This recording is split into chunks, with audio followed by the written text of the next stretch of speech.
Ganito po mag-add ng pairs or indices sa MT5. Click niyo lang yung quotes and then plus find symbols, halimbawa NZDGPY. So yan, nag-appear na po siya. Then click niyo lang yan. Automatic po siya ma-add dito po, NZDJPY. So sa mga iPhone naman, click niyo yung plus again, example NZD USD. Sa iPhone hindi siya agad-agad na add. You need to click the plus button na kulay green before sa NZD or before sa pairs.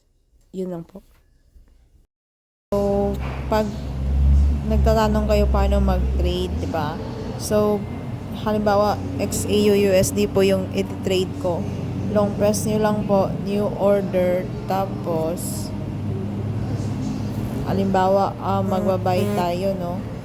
2627, tapos 2630, kahit 30.98 by. So yan po,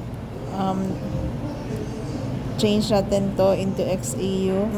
To change, click nila yung Euro USD tapos XAU USD para makita niyo yung chart.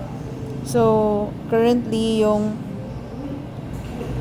yung candle ay nasa 2629.33 pa po. So once mag-hit si 2630.98, automatic po siya nagro-close. At once na-hit din yung SL natin na 2627, automatic din siya nagro-close. So nagtatanong kayo, Coach, pwede po bang mag-close nang hindi na maghihintay sa TP? Yes, pwede niyo po siyang i-close. Pumunta kayo sa trade and then long press niyo lang yan and then close position. Close position and then close with loss. Kasi yung candle pababa pa eh. Kaya close with loss pa siya. So hintayin ko tong ma-hit yung TP, at kung hindi talaga siya ma-hit, kahit at kung hindi nga siya ma-hit, okay lang. Kasi demo lang to eh. Practice ko lang to at shinow ko lang yung paano mag-trade. Paano mag-input ng SL at TP. Yun po. Yung naka-gray, hindi nyo yan ma-trade. Pero kung gusto mong i-trade yan na pair, you just add it dito sa plus button. Yung mati-trade mo lang po is yung ganito po, yung naka-dark, naka-black na font.